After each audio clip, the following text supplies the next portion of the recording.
मसीह परिवार के सारे सदस्यों को हम स्वागत करते हैं प्रभु यीशु मसीह के प्यारे नाम से। आज इस बाइबल स्टडी के तीसरा सेशन में हम जाएंगे।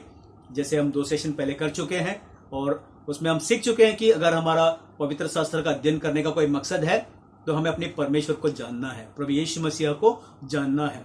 और दूसरे सेशन में हमने देखे कि शब्दों का और वाक्यों का जो प्रयोग किया गया हुआ था, उस समय परमेश्वर ने जो समझ लेखकों को दिए थे वो समझ हमें भी प्राप्त हो, इसके विषय में हमने देखा।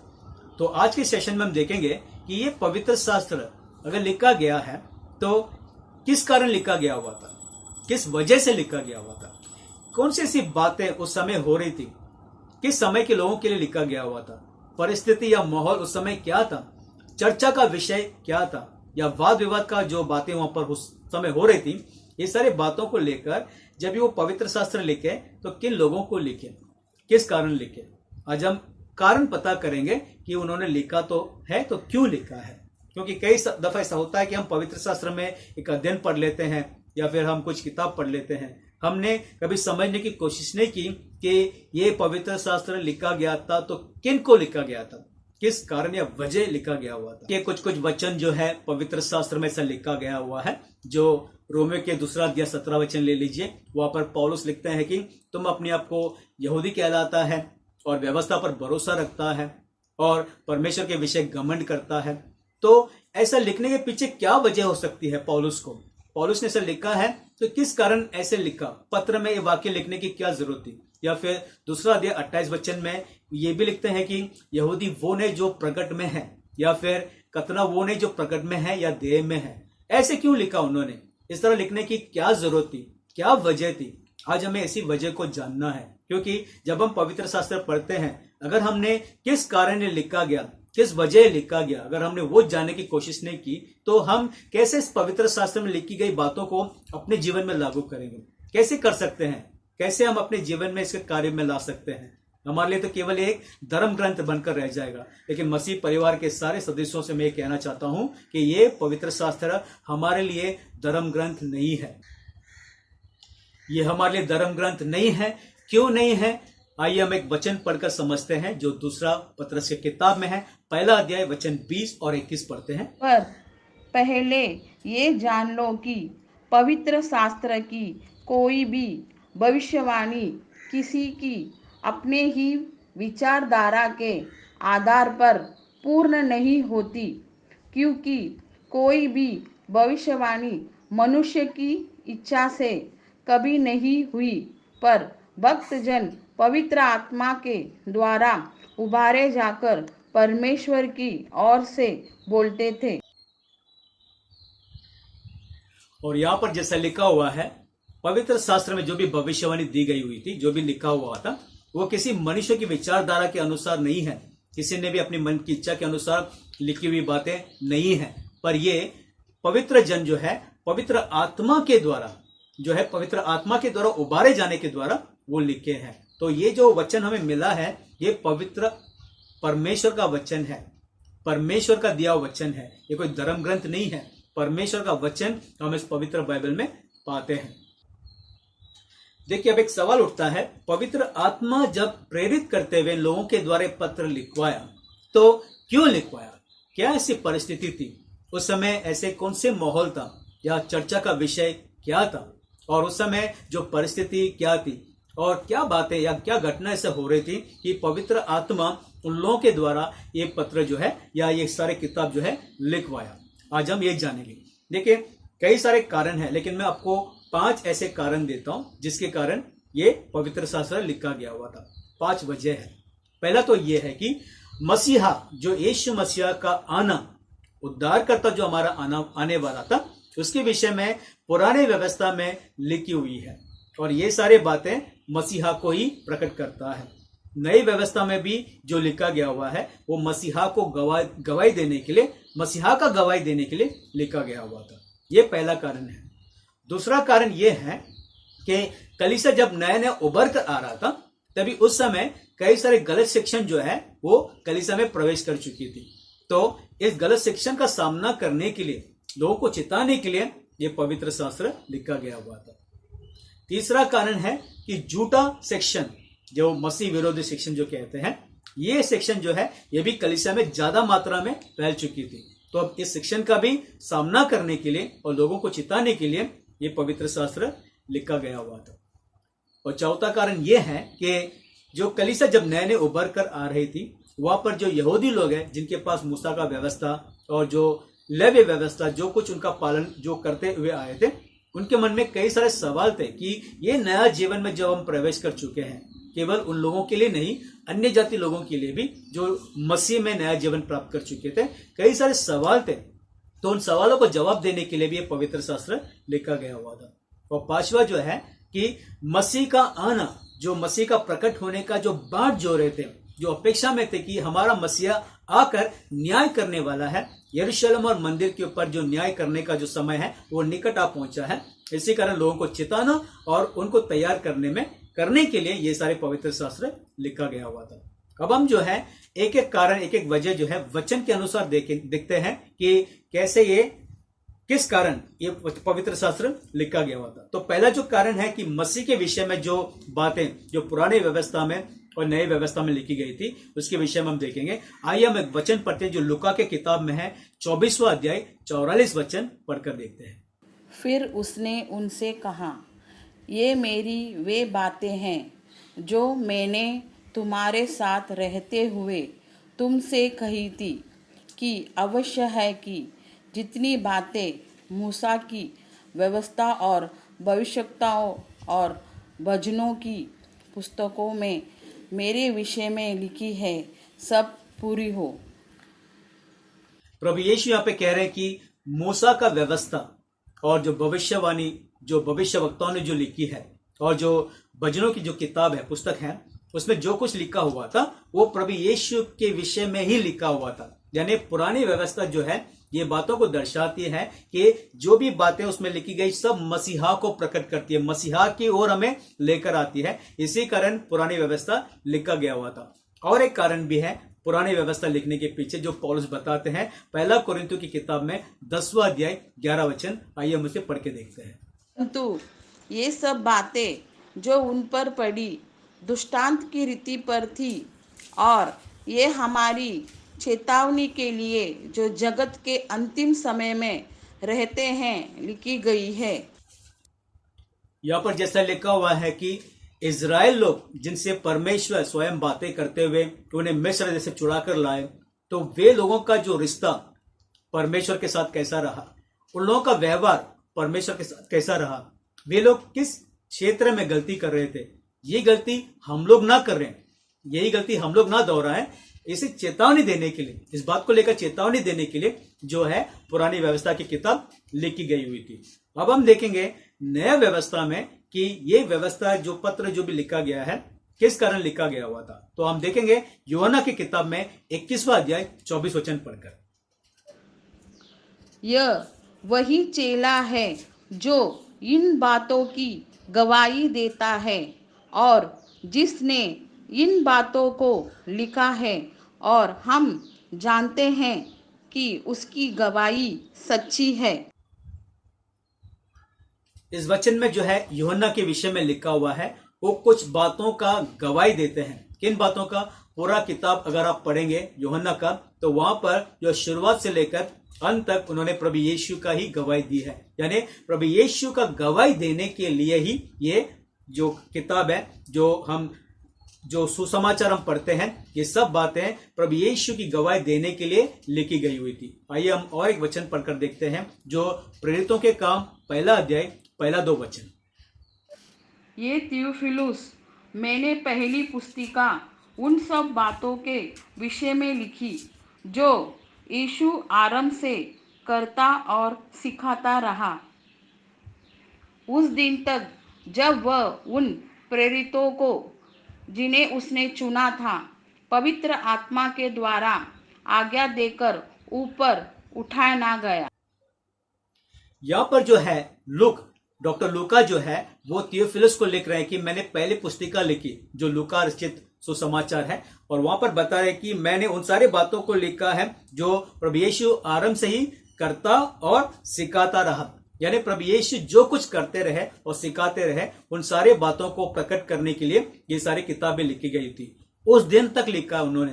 किस दिन तक? जब तक प्रभु यीशु स्वर्ग स्थान में उठाया ना गया हो। यानी कि ये जो लूका रचित सुसमाचार वो बातों को प्रकट करती है, दर्शाती है, जो प्रभु यीशु जो करते थे और सिखाते थे उस दिन तक, जब तक वो स्वर्ग स्थानों में उठाए नहीं गए। उसका मतलब क्या है? वो स्वर्ग स्थानों में उठाए जाने के बाद प्रभु यीशु कलीसिया के द्वारा क्या क्या कार्य कर रहे थे, कलीसिया के द्वारा कौन से कार्यों को किए, उन सारे बातों को प्रेरितों के काम किताब में लिखा हुआ हम पाते हैं। क्योंकि प्रभु यीशु का एक पूरा कार्य जो है हम प्रेरितों के काम में देखते हैं और पढ़ते हैं। तो पहले तो ये कारण है कि पुरानी व्यवस्था हो, नई व्यवस्था हो, ये दोनों बातें जो है प्रभु यीशु मसीहा के विषय में, यानी हमारा उद्धारकर्ता के विषय में लिखा हुआ है। और साथ ही साथ उन्होंने जो कुछ किए और जो कुछ उन्होंने सिखाए उसके विषय में ये सारी किताब लिखा हुआ है। अब हम जाएंगे दूसरा कारण या वजह जिसके कारण ये पवित्र शास्त्र लिखा गया हुआ था। अब बात ऐसा है कि जब कलीसिया की शुरुआत हुई थी तो कई सारे यहूदी लोग और यूनानी भाषा बोलने वाले लोग जो है वे मसीहा में आए, अन्य जाति लोग जो है मसीहा में, मसीह परिवार में जुड़ गए। अभी यहूदी लोगों को जो है उनके पास मूसा का व्यवस्था था और लेवीय व्यवस्था जिसका वो पालन करते थे, और जो है उनका जो बलिदान देने के विषय में, उनके भोजन के विषय में, उनके वस्त्र के विषय में, वस्त्र पहनना जो है उसके विषय में, और कई सारे बातों को, तलाक हो, ऐसे कई सारे बातों के विषय में मूसा की व्यवस्था और लेवीय व्यवस्था में वो लिखे हुए पाए थे जिसका वो पालन करते थे। लेकिन अभी नया जीवन जो मसीहा में आने के बाद अब हमें क्या करना है, ऐसे कई सारे सवाल उनके मन में था। साथ ही साथ अन्य जाति लोग जो मसीह परिवार में आए थे वे तो अपनी मूर्ति पूजा जो भी करते थे, अभी उन लोगों के लिए भी एक सवाल था कि अब मसीह में आने के बाद हमें क्या क्या नया करना है। तो इन सारे सवाल जो है कलीसिया में उठ चुकी थी। तो इन सारे सवालों का जवाब देने के लिए भी ये पत्र जो है लिखा गया था। अगर आप पौलुस के पत्र और जो पत्रस के जो लिखे पत्र ये सब पढ़ेंगे, याकूब का लिखा पत्र, ये सब जानेंगे कि लोगों के कई सारे सवाल हैं, जैसे कि शादी के विषय में हो, तलाक के विषय में हो, भोजन जो खाते हैं, जो पर्व मनाते हैं, जो वस्त्र पहनते हैं, स्त्री का क्या स्थान होगा या पुरुष का क्या स्थान होगा, याजक जो है, अभी याजक तो नहीं रहे लेकिन जो पवित्र जो कलीसिया है वहां पर जो अध्यक्ष होंगे, जो अगुवा होंगे, उनका क्या कार्य होगा। ऐसे कई सारे सवाल जो है उठ चुके थे। तो इन सारे सवालों का जवाब देने के लिए जो है ये पत्र लिखा गया हुआ था। और तीसरी बात जो है हम देखेंगे जो मसीहा का आने के विषय में, कि उस समय जो है मत्ती का 24वां अध्याय में जब ये प्रभु यीशु मंदिर से बाहर निकल कर आए तो उनके चेलों ने प्रभु यीशु को मंदिर की जो खूबसूरत जो नजारा वो दिखाकर बता रहे थे कि मंदिर देखो कितना अच्छा लगता है, कितना खूबसूरत लग रहा है। उस समय प्रभु यीशु ने जो है उन चेलों से कहा कि तुम ये सारी जो खूबसूरत बातों को देख रहे हो, लेकिन यहां पर एक पत्थर के ऊपर दूसरा पत्थर नहीं रहेगा। ये बातें प्रभु यीशु चेलों से कह चुके थे। तो चेलों ने सवाल पूछा कि आप कब आएंगे ये मंदिर और यरूशलेम का नाश करने के लिए, न्याय करने के लिए आप कब आने वाले हैं, और आपका आने का समय क्या होगा, और ये जो मूसा से लेकर अब तक जो चलती आई है व्यवस्था का पालन, जो मंदिर में जो बलिदान देने के कार्य जो भी हैं, इन सब बातों का, इस जगत का अंत कब होगा, इसके विषय में वो पूछ रहे थे। तो जब ये प्रभु यीशु ने उनसे कहा कि मेरा आना निकट है, नजदीक है, मैं जल्द शीघ्र आने वाला हूं, तो वे प्रभु यीशु के प्रकट होना और उनके आने की बाट जो रहे थे। आइए हम इस बात को कुछ वचन के द्वारा देखते हैं। हम देखेंगे पहला कोरिन्थियों की किताब में 1 अध्याय 7 वचन पढ़कर, यहाँ तक कि किसी वरदान में तुम्हें घटी नहीं और तुम हमारे प्रभु यीशु मसीहा के प्रकट होने की प्रतीक्षा करते रहते हो। यहां जैसे पौलुस बता रहे हैं कि तुम्हें किसी वरदान की तो कोई कमी या घटी नहीं है, और तुम सारे लोग जो है हमारे प्रभु यीशु मसीह का आने का जो है तुम बाट जो रहे हो, उनका प्रकट होने का बाट जो रहे हो, यानी पूरी कलीसिया जो है इस बात को लेकर जो है जो अपेक्षा में बाट जो रहे थे कि हमारे प्रभु यीशु मसीह आने वाला है, इस विषय को प्रकट करने के लिए भी पत्र लिखा गया हुआ था। और एक वचन पढ़ते हैं जो फिलिपियन के किताब में है 3 अध्याय 20 वचन, पर हमारा स्वदेश स्वर्ग में है और हम एक उद्धारकर्ता प्रभु यीशु मसीहा के वहां से आने की प्रतीक्षा करते हैं। यहां पर भी पौलुस बता रहे हैं कि हमारा स्वदेश जो है स्वर्ग में है और वहां से हमारा उद्धारकर्ता के आने का जो बाट जो है हम जो रहे हैं। यहां भी वो प्रभु यीशु के वापस आने का जो है बाट जो रहे थे। और एक वचन देखते हैं जो दूसरा तिमोथी की किताब में है, 4 अध्याय 8 वचन। भविष्य में मेरे लिए धार्मिकता का वह मुकुट रखा हुआ है, जिसे प्रभु जो धर्मी और न्यायी है मुझे उस दिन देगा, और मुझे ही नहीं वरन उन सबको भी उसके प्रकट होने को प्रिय जानते हैं। इस वचन में भी हम पाते हैं कि वे सारे लोग जो है प्रभु यीशु का प्रकट होने का इंतजार या बाट जो रहे थे इस वचन में। और एक वचन देखते हैं जो दूसरा पत्रस की किताब में है, 3 अध्याय 12 वचन। और परमेश्वर के उस दिन की प्रतीक्षा किस रीति से करना चाहिए और उसके जल्द आने के लिए कैसा यत्न करना चाहिए, जिसके कारण आकाश आग से पिघल जाएंगे और आकाश के गण बहुत ही तप्त होकर गल जाएंगे। यहाँ पर पतरस कह रहे हैं कि वे सारे जो है उस दिन का इंतजार में है जब प्रभु यीशु मसीहा जो है आकर न्याय करने वाले हैं, यानी उनके वापस आने का जो समय है और उसके वापस आने के समय को लेकर जो यत्न हमें करना है, इन सारे बातों को चिताने के लिए, लोगों को बताने के लिए ये सारे पत्र जो है लिखा गया हुआ था। अब हम जाएंगे चौथा कारण या वजह जिसके कारण ये पवित्र शास्त्र लिखा गया हुआ था। और यदि अगर आपने अब तक ध्यान नहीं दिया हो, अब आपका ध्यान जो है यहाँ पे केंद्रित कीजिए, क्योंकि बहुत महत्व है। क्योंकि कलीसिया में जो है गलत शिक्षण यूं फैल रही है और लोग उसे परख नहीं पा रहे हैं और जान नहीं पा रहे हैं कि गलत शिक्षण और सच्चा शिक्षण क्या है। लेकिन पवित्र आत्मा जो हमारे भीतर है वो हमें उकसाता है, वो हमें बताता है कि गलत शिक्षण क्या है, झूठा शिक्षण क्या है। लेकिन अगर हम पवित्र शास्त्र में, पवित्र वचन में परिपूर्ण और सिद्ध नहीं होते हैं तो हम पता नहीं कर पाएंगे। इसलिए अब जो है हम सीखेंगे कि ये गलत शिक्षण क्या है। देखिए, कलीसिया जब शुरुआत हुई थी, जब पेंतिकोस्त के दिन जब पवित्र आत्मा उतर आया उन 120 लोगों के ऊपर जो ऊपरी कमरा में प्रार्थना कर रहे थे, और उसके बाद प्रभु यीशु जो है उन लोगों के द्वारा कार्य करने लगे और जो है एक ही दिन में 3000 लोग जो है उस मसीहा के देह में जुड़ गए और ये जो कार्य है लगातार चलता रहा। अब क्या है, उस समय यहूदी लोग जो है उनके जीवन में जो मूसा का व्यवस्था और जो लेव्य व्यवस्था को लेकर इतनी घमंड थी कि परमेश्वर ने अगर किसी से बात की है तो यहूदी लोग हैं उनसे ही बात की है। पहला जो है व्यवस्था देखकर अगर किसी से परमेश्वर ने बात की तो यहूदी लोग हैं उनसे बात की है। ये घमंड जो है हर एक यहूदी के अंदर था। अब जो यहूदी लोग जो है नए नए विश्वासी जब बनकर आए तो वे जो है अपनी मूसा का जो व्यवस्था है, लेव्य व्यवस्था, जो पारंपरिक तरह से करते आ रहे थे, वो छोड़ने के लिए तैयार नहीं थे।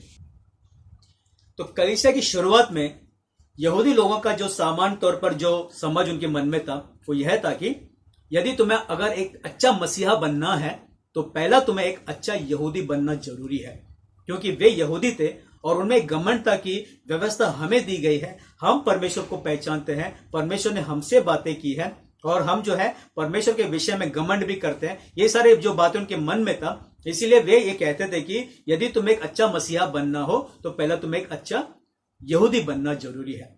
और इसी दौरान क्या हुआ कि अंताकिया नाम का एक स्थान पर जो है जो शिष्यों के द्वारा वचन सुनकर कई सारे अन्य जाति लोग जो है वो विश्वासी में आए और विश्वास करने लगे और वे भी परमेश्वर की महिमा करने लगे। ये जो बातें हैं प्रेरितों को पता चला तो वैसे में उन्होंने जो है बारनबस इन्हें जो है अंताकिया में भेजे थे। अंताकिया में जाकर बारनबस ने देखा कि अन्य जाति लोग जो है वे परमेश्वर की यूं महिमा कर रहे हैं, तो बहुत आनंदित होकर उन्हें वो चिताकर भी आए और साथ ही साथ वो तारसस गए जहां पर पौलुस रहा करता था।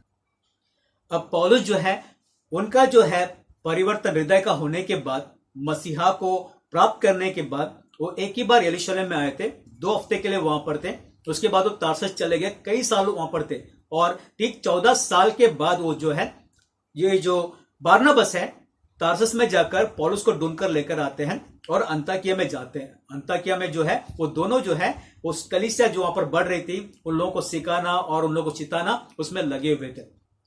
तो कुछ समय बाद जो है पतरस भी अंताकिया में पहुंचे और पतरस से गलती हो गई।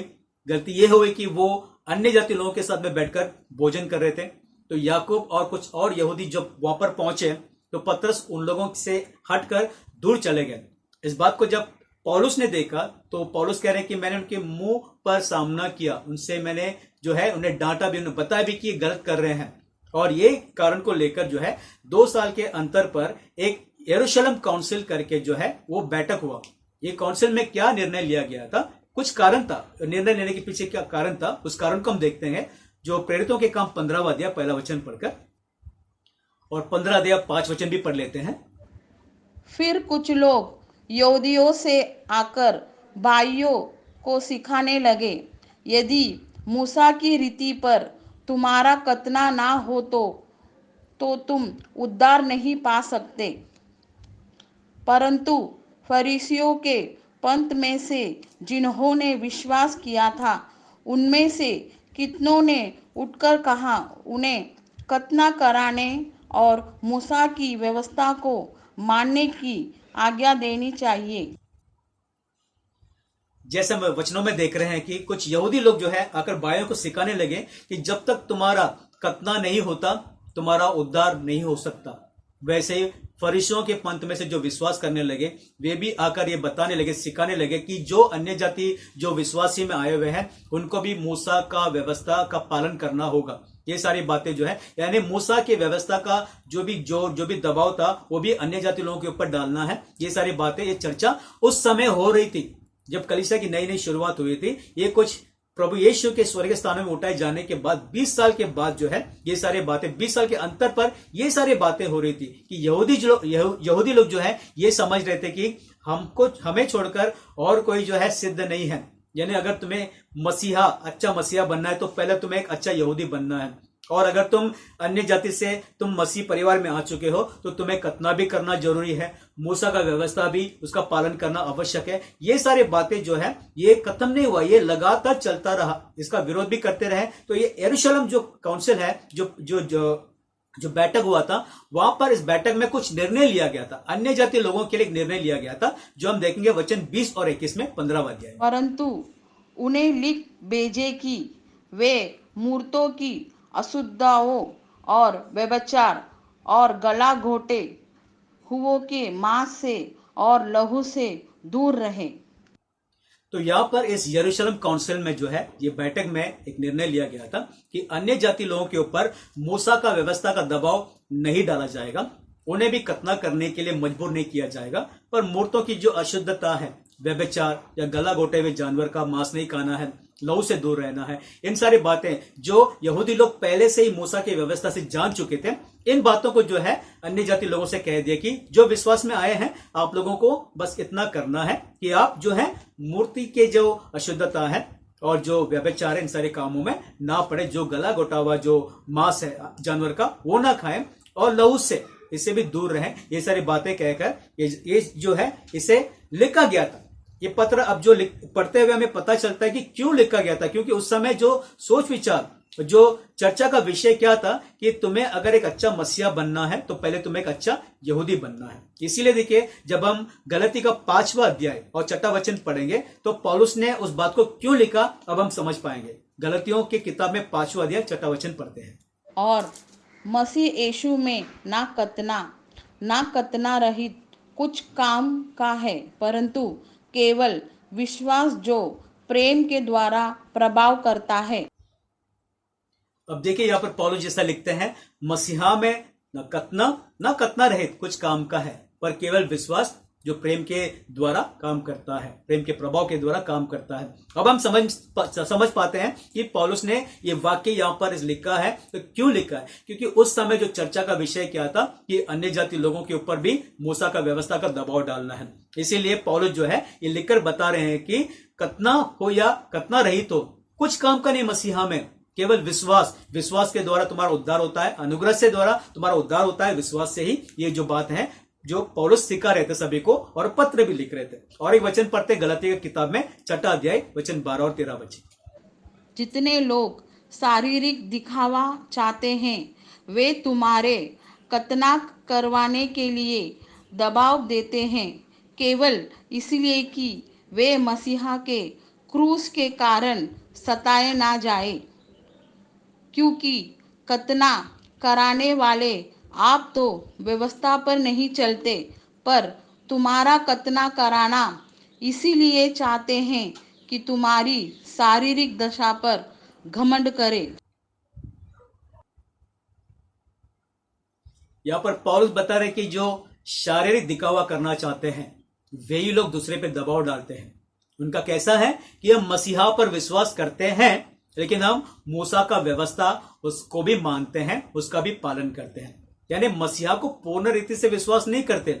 मसीहा भी है, लेकिन मसीहा के साथ साथ जो है दूसरा यानी मूसा का व्यवस्था भी साथ में है। और यही लोग जो है दूसरे पे दबाव डालते हैं। और जो अन्य जातीय लोग हैं उन लोगों को इसीलिए वे जो है खतना करने के लिए मजबूर कर रहे थे कि उनके शरीर पर वे घमंड करें, कहने के लिए कि वे भी यहूदी बन चुके हैं, वे भी जो अन्य जाति है खतना करने के कारण अच्छा यहूदी है, मसीहा हो या ना हो पर अच्छा यहूदी है। यानी आज भी कई सारे लोग ऐसे कि मसीहा भी है, मसीहा के साथ साथ कुछ और भी है।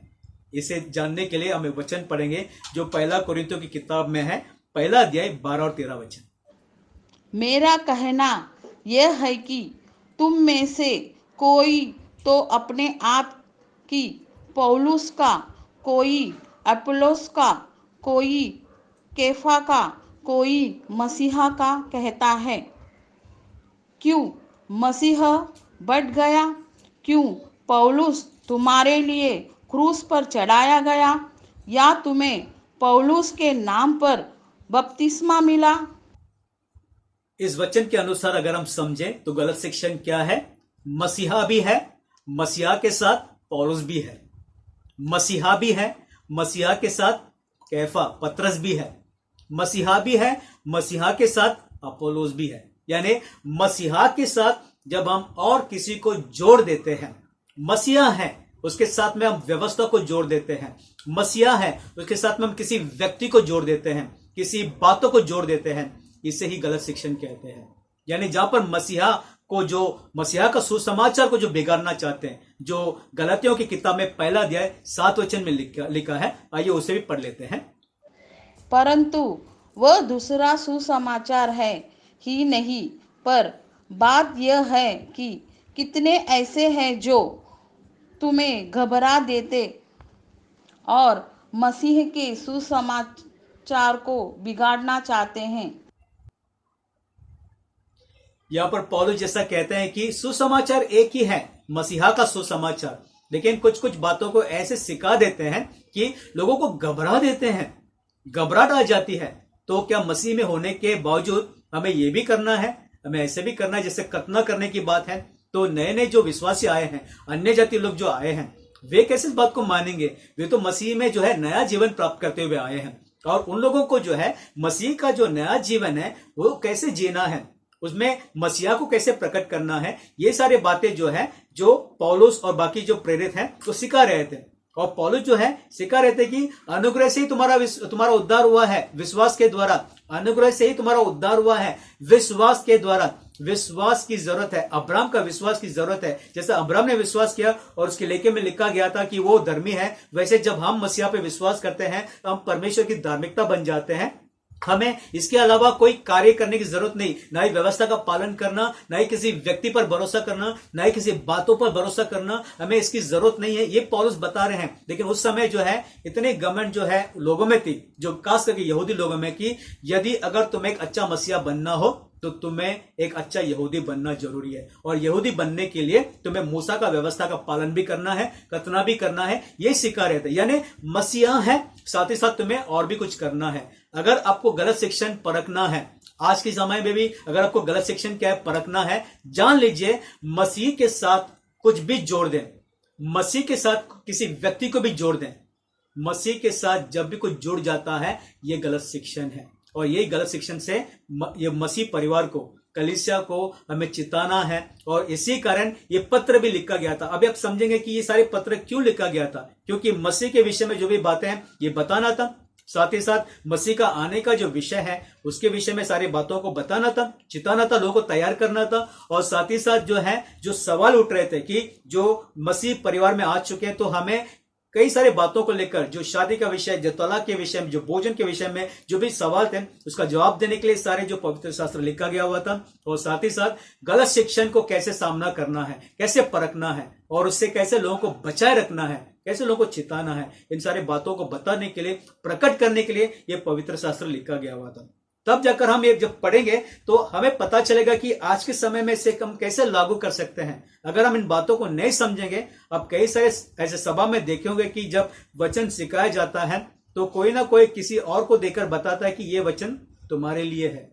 पत्नी शायद अपनी पति को बोल सकती है कि देखो ये वचन तुम्हारे लिए लिखा गया हुआ है। पति वहां से इशारा करता हुआ पत्नी को कि ये वचन तुम्हारे लिए लिखा गया है। लेकिन हमें जानना है कि ये वचन जब लिखा गया था, किस कारण लिखा गया था, किस वजह से लिखा गया था। जबकि हमने 4 वजह आज देखा है। जो 5वां वजह है झूठा शिक्षण, जो मसीह विरोधी शिक्षण जो है, साथ ही साथ कुछ गलत फहमियां जो है वचनों को लेकर लोगों के मन में, इसके विषय में हम अगले सेशन में जो है आप लोगों को हम बताएंगे। लेकिन आज जो सीख चुके हैं आप लोग इन वचनों को लेकर दोबारा अध्ययन कीजिए। साथ ही साथ जब आप पवित्र शास्त्र पढ़ते हैं तो सवाल पूछा कीजिए कि अगर पौलुस ने या पतरस ने या याकूब ने कुछ बातों को लिखा है तो क्यों लिखा है, किस कारण उन्होंने उस वाक्य को वहां पर उस रीति से लिखा है, यह हमें जानना है। जब आप उस तरह से जान लोगे तब जाकर आपको पता चलेगा कि उस वचन को कैसे हम अपने जीवन में लागू कर सकते हैं, कैसे हम उस वचन को अपने जीवन में कार्य में ला सकते हैं। तो प्रिय भाई और बहनों, इस वचन को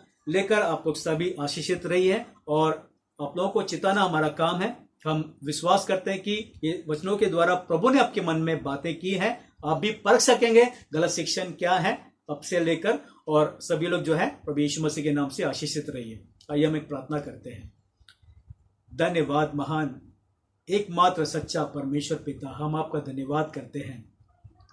आपको छोड़ दूसरा कोई परमेश्वर नहीं है। आप ही एकमात्र सच्चा परमेश्वर है, जो सारे सृष्टि को रचाने वाला अपरंपार महान परमेश्वर, जो सनातन है। उस परमेश्वर ने अपना प्रेम अपना एकलौता पुत्र के द्वारा प्रकट किया है। और आपका वचन जैसा कहता है, परमेश्वर ने जगत से ऐसा प्रेम किया कि जो उस पुत्र पर विश्वास करेगा, केवल विश्वास करेगा, जो कोई उस पुत्र पर विश्वास करेगा उसका नाश ना होगा पर वो अनंत जीवन पाएगा। पिता परमेश्वर, धन्यवाद इस बात को हमें प्रकट करने के लिए कि मसीह में जो जीवन मिलता है, जो मसीह में जो धार्मिकता मिलता है, जो उद्धार मिलता है, वो हमारे विश्वास के द्वारा मिलता है। केवल विश्वास करने के द्वारा, ना ही कुछ कार्य करने के द्वारा, ना ही कुछ परंपरा का पालन करने के द्वारा, ना ही कुछ विधियों का पालन करने के द्वारा, ना ही कुछ रीति रिवाज का पालन करने के द्वारा, ना ही कुछ ऐसी बातें जो लोग हमारे पर जो दबाव के द्वारा डालते हैं, उस बातों का पालन करने के द्वारा हमारा उद्धार कभी नहीं होता। हम सीख चुके हैं पिता परमेश्वर, और मसीह के साथ अगर हम कुछ भी जोड़ देते हैं, मसीह के साथ कुछ भी जुड़ जाता है तो गलत हो जाती है। पिता परमेश्वर, हमें इस बातों को सिखाने के लिए धन्यवाद, हमें चिताने के लिए धन्यवाद। हम इस बात पर अमल करेंगे और इसमें हमें और सिद्ध करने के लिए हम आपसे प्रार्थना करते हैं। धन्यवाद सारे मसीह भाई बहनों को आशीषित करने के लिए। आपका नाम की महिमा उनके जीवन में सदा होती रहे। प्रभु यीशु मसीह के नाम से हम प्रार्थना करते हैं। आमेन, आमेन।